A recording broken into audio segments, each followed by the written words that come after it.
Magtatayo umano ang Department of Labor and Employment o DOLE ng isang one-stop shop kung saan maaaring maproseso ang mga kinakailangang dokumento ng mga OFWs para sa kanilang trabaho abroad.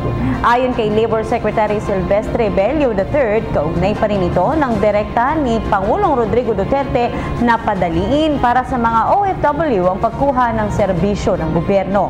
Bagamat hindi sinabi ni Bello kung kailan maitatatag ang one-stop shop, sinisiguro ng kalihim na kabilang sa mga serbisyong ihahandog dito ay ang pagbibigay ng clearance na hinihingi ng Department of Foreign Affairs, police authorities at health services.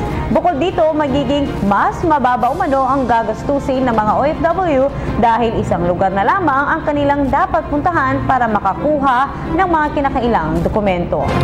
Hi! Ako si Ria Fernandez. Mag-subscribe na sa PTV YouTube channel.